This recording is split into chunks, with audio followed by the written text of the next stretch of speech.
I saw her lips moving, but all I could hear was blood pounding in my ears. Her voice, sweet and fake, drifted through the heavy church air. I do. I smiled. I took the mic from the priest's trembling hands, looked out over the sea of confused faces, and said, I don't. Gasps rippled through the pews like a lightning strike across dry wood. My best man, Jason, dropped the ring. Her mom whispered, "Oh my God," with a hand over her heart.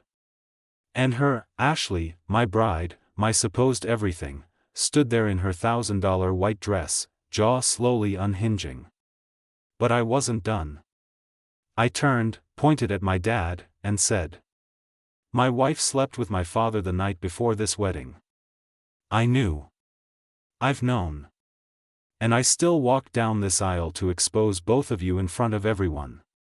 Silence didn't even cover it. It was more like reality stopped.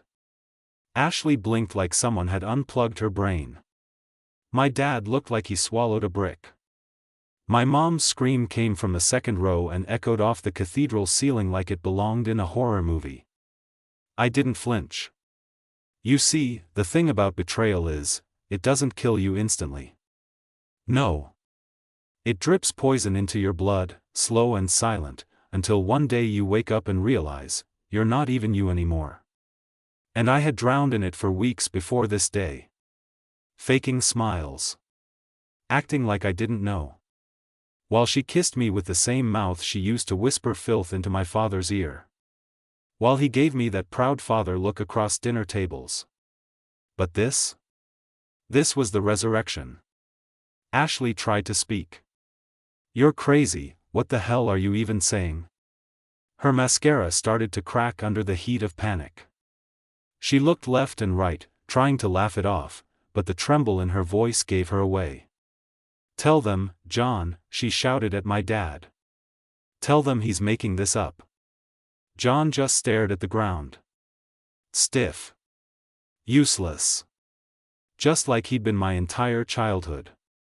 Only now I knew what he was really good at, backstabbing his own son. People were standing now. Phones were out. Some filming. Some too stunned to move. A little girl in the back row started crying. The priest looked like he wanted to vanish into his robe. "Last night," I said, my voice calm but cold enough to crack glass. "While I was home writing my vows, she was screwing my father in the guest room at the bachelor party." Her face dropped. "You think I didn't know? You left your damn phone unlocked. You filmed it. You sent him a message saying, 'Best rehearsal night ever. Can't wait to be your dirty little secret forever kiss mark.'" I pulled out my phone. Held it up. "Want me to airdrop it to the congregation?" That did it. Her mask cracked into full-blown hysteria. She lunged for me, grabbed my arm, hissing low, "You son of a..." But I yanked my arm free like it burned. I turned back to the guests, half of them now shouting, half just standing in pure shock. I wanted you all to see what kind of people these are. I loved her. I trusted him. And they both spit on it like it meant nothing. So no, I won't marry this lying piece of trash. And I damn sure won't share my name with the woman who crawled into my father's bed before crawling into a white dress. Ashley screamed something, but I was already walking. Down the aisle. Alone. Head high. While the whispers chased me like smoke. That was the moment I stopped being the fool. But trust me, the story doesn't end here. That explosion was just the beginning. You ever get that itch? The one in the back of your mind that won't stop scratching, even though nothing looks wrong on the surface? That was me, 3 weeks before the wedding. I couldn't put my finger on it, but Ashley, my fiancée of 18 months, started acting different. Not in a big way. Just enough for the alarm bells to whisper, not scream. Her kisses felt colder. Her phone never left her hand. She laughed a little too loud at her texts and shut her screen a little too fast when I walked in the room. At first, I chalked it up to wedding stress. Planning a ceremony, organizing family, picking out flowers, maybe it was just pressure.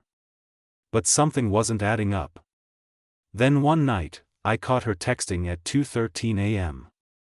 I woke up to the glow of her screen under the covers. She jumped when I stirred, shoved the phone under the pillow, and forced a smile like nothing happened. "Couldn't sleep," she said. "Just scrolling Pinterest." Liar. She didn't know I saw the name flash across the top of the screen for half a second. John. Not Dad. Not father-in-law-to-be. Just John. And that's when the poison started to bubble. Still, I said nothing. Just nodded, rolled over, and pretended to sleep. But my eyes stayed wide open in the dark. That moment, that's when I became a ghost in my own house. Watching. Recording. Planning. I installed a phone monitoring app while she was showering the next day. I had her passcode, she gave it to me months ago when we used to trust each other. The app mirrored her texts, calls, and photos straight to my private email. And that's when the dam broke. The messages started rolling in. "You still smell like me. Love its smiling face with horns. Do you think he'll ever find out? Can't stop thinking about what we did in the guest room." I felt like someone poured acid into my chest. I scrolled and scrolled, heart beating in slow motion, until I hit the photo. Her. Naked under a thin sheet. My father's hand clearly visible on her thigh. I could tell by the ring. The same damn wedding ring my mother gave him 30 years ago. I stood in the kitchen that morning with my coffee going cold, staring at the screen, fists clenched so tight I thought I'd snap my own fingers. This wasn't just cheating. This was filth. Betrayal on a biblical level. And it didn't stop there. She had the nerve to brag about how easy it was. How John is so much better at knowing what I want. How he's more of a man than I'll ever be. The woman I was going to marry, the one I trusted with my whole future, was dragging my name through the mud in secret chats with my father. And somehow, they thought I'd never find out. She smiled at me that evening like nothing happened. Wrapped her arms around my neck. Told me she loved me. I let her. I even kissed her back. I had to be sure. I had to be smart. Because I wasn't just going to walk away. No. I was going to burn the damn theater down, at the altar, with every player still on stage. So I kept smiling. I kept playing the role of the doting fiancé. Let her try on dresses. Let her take selfies of us for Instagram. Let her lie right to my face with no idea I already knew. Let her dig her own grave. Because I wasn't just broken.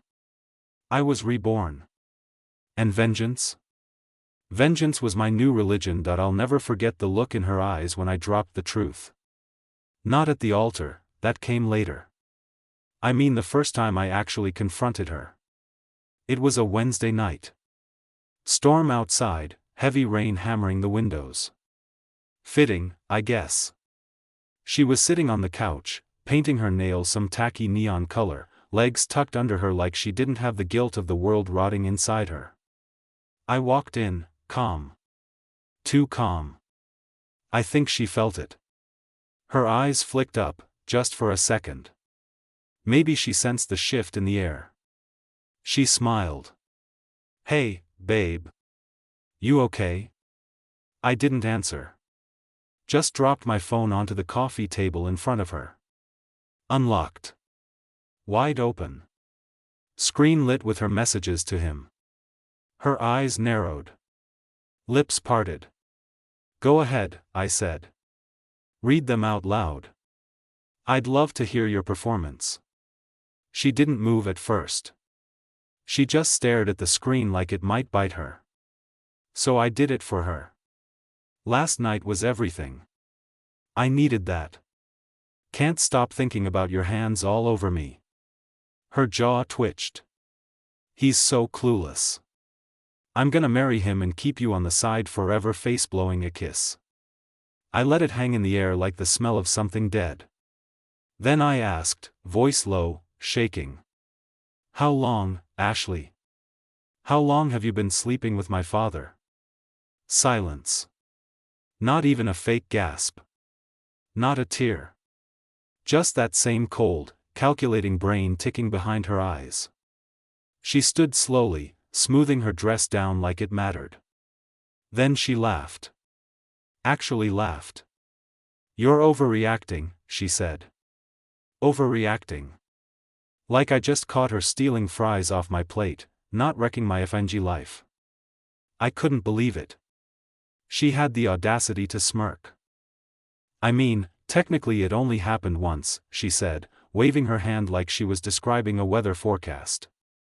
We were both drunk. It wasn't even that good. My fists clenched. I looked away because I swear to God if I hadn't. You were going to marry me, I said through gritted teeth. You looked me in the eye and said you loved me. I do love you, she snapped. John was just a moment. A dumb, hot moment. I stepped back like she slapped me. A moment? I hissed. You call banging my father a moment? Stop being dramatic, Tyler. Dramatic. That word, like a knife. Like I was the one twisting things. I saw the video, Ashley. You filmed it. She froze. That cracked her. You weren't supposed to see that. Oh, so it's my fault now? She crossed her arms. You invaded my privacy. I laughed, loud, sharp, broken. You invaded my family. Then came the real Ashley. The mask dropped like broken glass. Her voice turned venomous. You were never enough, Tyler. Not in bed, not emotionally, not as a man. You're too soft. Too predictable. John at least knows how to handle me. That was the first time I truly hated someone. It burned in my chest like fire. But I didn't scream. I didn't throw anything. I didn't cry. I looked her in the eye and said, "You're going to walk down that aisle with me anyway." Her brows shot up. Confused. Alarmed. You're kidding. No, I said calmly. You'll smile. You'll wear white. And you'll say, I do. Just like we planned. Why the hell would I? Because if you don't, I said, leaning in close, I'll send that video to every single person in your family. Your friends. Your boss. Everyone. Her face dropped. She knew I meant it. That was the last time we spoke before the wedding. She thought she could play me. But I had one last act to perform. And the world was about to witness it. The night after I confronted her, I sat in the dark in my car. Parked outside my own house. Staring at the front door like it was the entrance to hell. I couldn't go inside. Not with her in there. I used to imagine our future behind that door, kids, laughter, lazy Sundays, her wrapped in one of my hoodies. Now? Every image was rotten. I saw her body tangled with my father's in every corner. Her lies dripping off the walls. That house wasn't ours anymore. It was a graveyard. And the worst part? I still loved her. That was the gut punch I couldn't shake. Even with the proof, even with her smirking, spitting poison in my face, part of me still clung to the fantasy. The version of her that used to curl up on my chest after midnight movies. The way she used to kiss me on the forehead when I was sick. That soft voice she used to whisper, "You're my forever." None of it was real. I knew that now. But my heart didn't get the memo. I didn't sleep that night. Just stared at the ceiling in the guest room. I couldn't even bring myself to touch the bed we once shared. I didn't want her scent anywhere near me. Every breath I took felt like it was filled with her perfume and his cologne and the foul mix of betrayal. My hands shook the entire next morning. Couldn't hold my coffee. Couldn't even look in the mirror. I kept seeing him, John, my own father. The man who taught me how to ride a bike. Who used to say, "One day, you'll find a girl who makes the world stop." And he chose her. My fiancée. My future wife. They didn't just break my heart. They mocked it. I tried to call my best friend, Jason. Almost did. But what was I gonna say? "Hey, man, remember how you're my best man?" Yeah, Ashley's been playing mattress games with my dad. I couldn't even say it out loud. Instead, I drank. A lot. Sat on the porch with a bottle of whiskey that didn't belong to me and watched the rain pool around the tires of her car. She was inside, probably scrolling TikTok, painting her nails, pretending she hadn't detonated my life from the inside out. The thing about betrayal is, it leaves you hollow. Not angry. Not at first. Just numb. Like someone unplugged your emotions and left you staring at static. And then there were the memories. Flooding me in flashes like cruel reminders. Her laugh in the morning. That time we slow danced in the kitchen. The way she used to fall asleep on my chest with her mouth slightly open. The way she said she couldn't wait to see me at the altar. I almost cried. Almost. But the tears never came. Instead, there was this cold, steady fire building in my gut. Not rage. Something more dangerous. Purpose. I didn't want revenge for the drama. I wanted truth. I wanted to peel off their masks in front of everyone who ever believed they were good people. I wanted Ashley's fake smile to melt off her face under the weight of her own shame. I wanted my father to look into the eyes of my mother and explain himself. That was the moment I decided. I wasn't going to run. I wasn't going to cancel the wedding. I was going to let the whole thing play out. And then tear it apart from the inside. Because they wanted a performance? I'd give them one they'd never forget. The morning after that long, empty night, I sat at the kitchen table like a man preparing for war. Ashley came in wearing one of my old t-shirts. Hair messy. Fake innocence painted all over her face. She poured coffee like she hadn't nuked our entire future 2 days ago. "Big week," she said lightly, avoiding eye contact. "Final wedding prep. You good?" I stared at her for a full 10 seconds. She still didn't flinch. That told me everything I needed to know. She thought I was bluffing. She thought the messages, the video, the confrontation, it was all bark. She believed I wouldn't go through with anything that would embarrass us both. Not at the altar. Not in front of her friends, her family, her perfect little curated life. And that right there? That was her fatal mistake. I nodded slowly. "Yeah. I'm good. Big week." She smiled. Took a sip. And I made my decision right then. I wasn't going to cancel the wedding. I wasn't going to tell anyone, yet. I wasn't going to break down. No. I was going to let this show go on. Let her get her hair done. Let her take her bridal photos. Let her mom cry when she put the dress on. Let the guests arrive. Let the music play. And then? I was going to burn her world down, at the altar, right in the spotlight she craved so damn much. But I had to be careful. Cold. Surgical. I couldn't let the cracks show, not yet. I called Jason later that day. My best man. I trusted him more than anyone. "You're going to see some things at the wedding," I said, keeping my voice low. "You're not going to understand them right away, but I need you to trust me." There was silence on the other end. "You okay, bro?" "Not even a little," I said. "But I've never been more sure of what I'm doing." He didn't press. That's why I loved him. The next few days were a blur of fittings, fake smiles, phone calls, and lies. I stood next to Ashley at rehearsals while she leaned into me like a proud fiancée. Everyone around us thought we were picture perfect. She didn't know I had the video saved to a backup drive.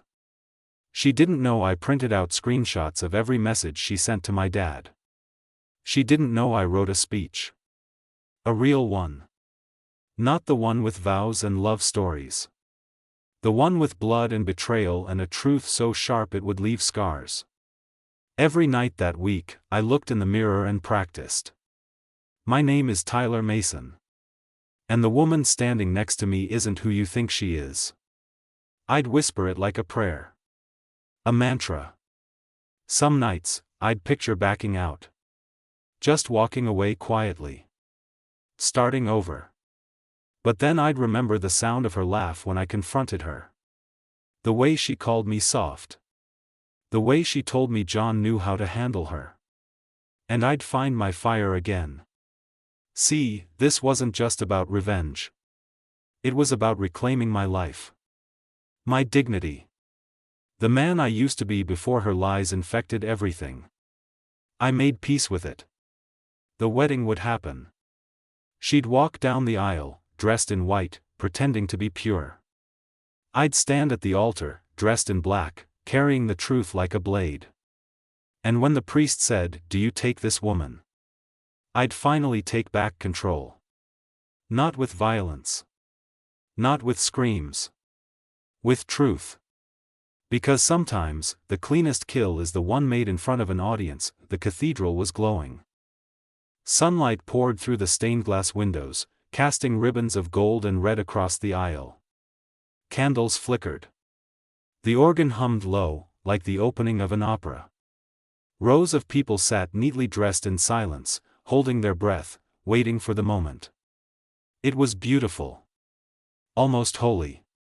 But all I saw was theater. A stage for liars. I stood at the altar in a fitted black suit. My jaw locked.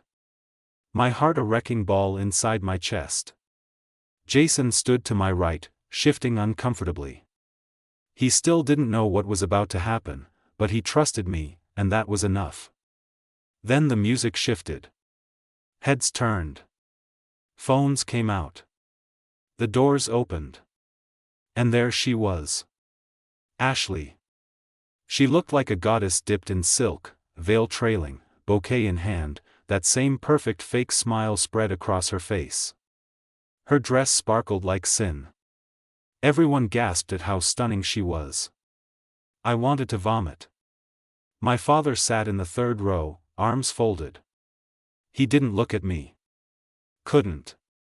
Coward. He wore the same smug face he'd always had when I was a kid, like he owned the room, the world, and everything in it.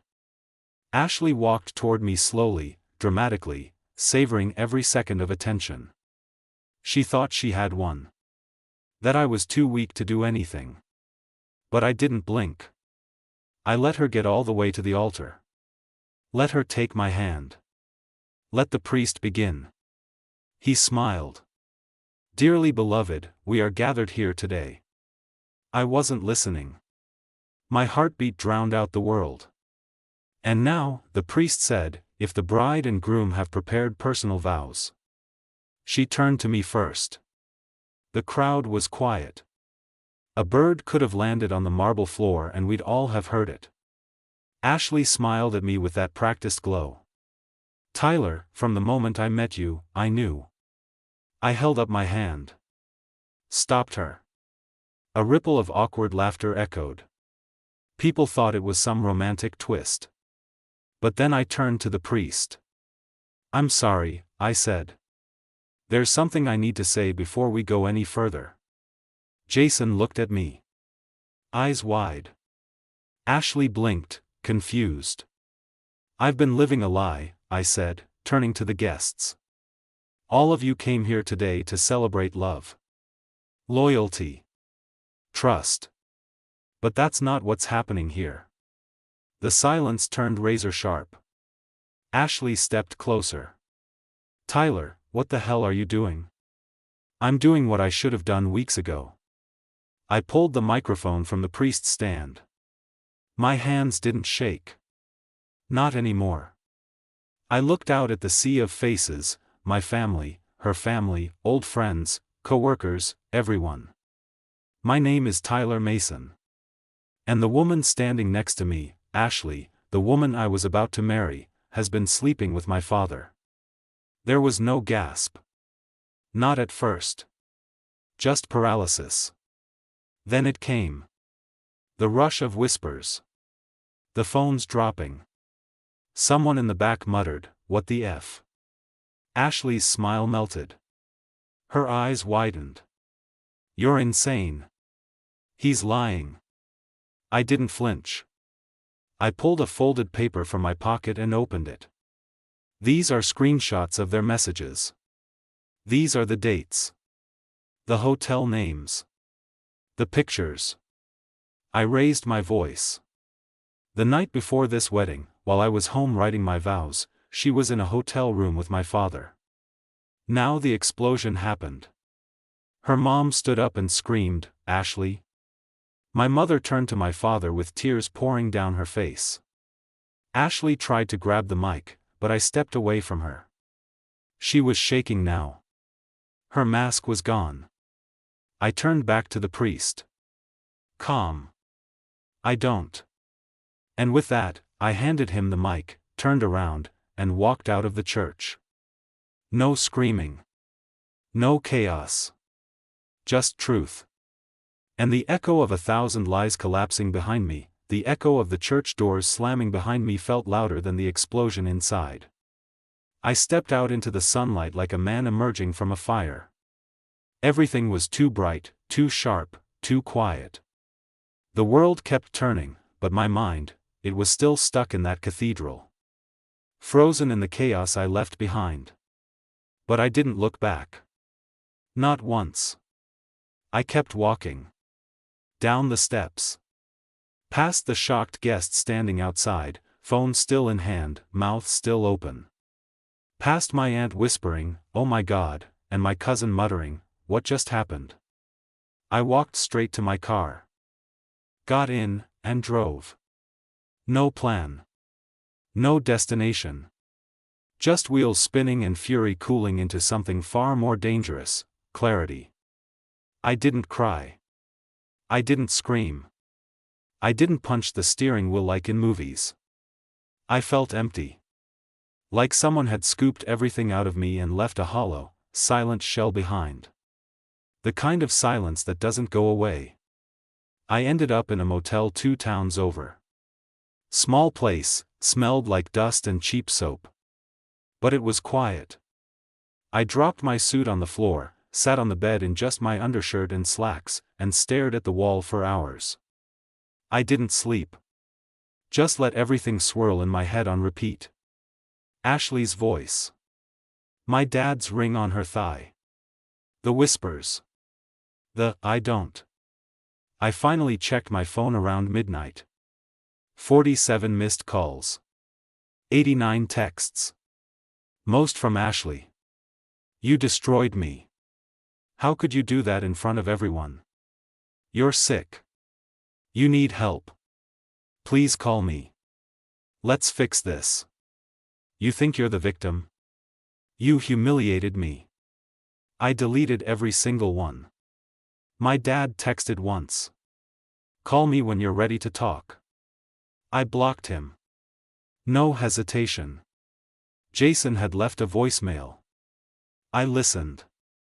Tyler, man, that was insane. I mean, damn. I don't know what to say. Call me if you need anything. Anything, bro. That was the only message I saved. The next morning, I checked the news. The video had gone viral. Someone had uploaded it to TikTok and YouTube, over 2 million views in under 12 hours. Hashtags were trending, hashtag wedding bombshell, hashtag I don't at the altar, hashtag father of the betrayal. People were picking sides in the comments like it was a reality show.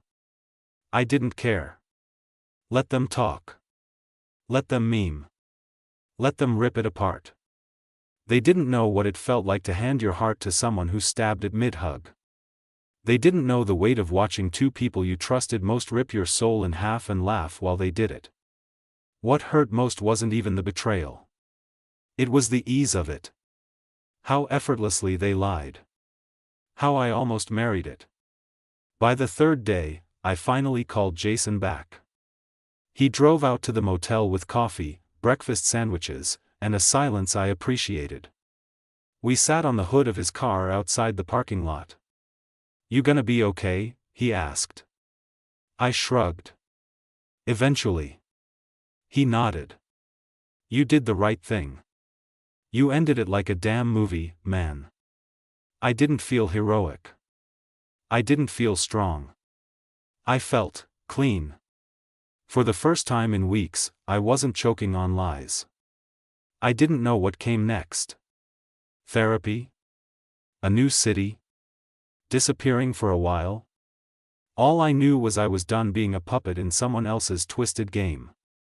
The wedding was over. But the rebuilding? That was just beginning. It's been 4 months since the wedding that never was. 4 months since I said, "I don't," in front of 200 people, a priest, and two of the most dishonest human beings I've ever known. People still recognize me sometimes. At gas stations, grocery stores, even the gym. "Hey, you're that guy from the video. The one who exposed the bride and his dad? Dude, you're a legend." They say it like I pulled off a magic trick. Like it was some master plan. But there was no glory in it. No satisfaction in blowing up your own life. That moment? That mic drop? That was survival. And now, standing on the other side of the wreckage, I see it clearly for what it was: necessary. Painful, humiliating, raw, but necessary. Because if I hadn't burned it down, I'd still be living in a house of lies. Still waking up next to a woman who smiled sweet but had a knife behind her back. Still calling a man dad who didn't hesitate to crawl into my future wife's bed. Let that sink in. My father. My fiancé. The night before our wedding. You don't come back from that kind of betrayal. You don't patch it up with therapy or a good cry. That kind of scar is permanent. But scars aren't weakness, they're proof. That you felt. That you trusted. That you survived. Ashley tried to contact me dozens of times afterward. Apologies, rants, threats, breakdowns. She even sent flowers to my motel. You know what's wild? She still never really admitted it. Her biggest regret was getting caught. Not what she did. Just the fact that I found out, and that I had the spine to say it out loud. Last I heard, she moved back in with her mom. Her job put her on personal leave after the video went viral. She's radioactive now. People see her and cross the street. That's not karma. That's reality catching up. As for my father, he's still trying to repair his image. My mom divorced him immediately. Packed her things and left the house without saying a word. She told me later she'd suspected something, but never in a million years imagined that. He called. Emailed. Left a letter. I never read it. You don't come back from some things. Some bridges, once burned, should never be rebuilt. Let the ashes blow away. Me? I left town 2 weeks after it all went down. No big speech, no goodbyes. Just packed my things, left my ring on the kitchen counter, and drove out of that city like it owed me money. I started over. New job. New apartment. New mornings without the weight of lies in the bed next to me. And the weirdest thing? I'm happier than I've been in years. Not because I was betrayed. But because I finally stopped pretending I wasn't. I don't need a wedding. I don't need validation. I don't even need revenge. I just need peace. And I've got that now. So here's my advice to you, whoever's reading this, whoever's been lied to, cheated on, broken down by someone they loved. Don't ignore the itch. Don't let fear keep you tied to someone who poisons you slowly. Listen to your gut. Read between the silences. And when the truth comes, don't flinch. Don't fold. Don't pretend. Because no matter how painful the truth is, it's still truth. And truth, unlike love, loyalty, or family, doesn't lie. You might walk through fire like I did. But if you do it right, you'll walk out cleaner than you've ever been.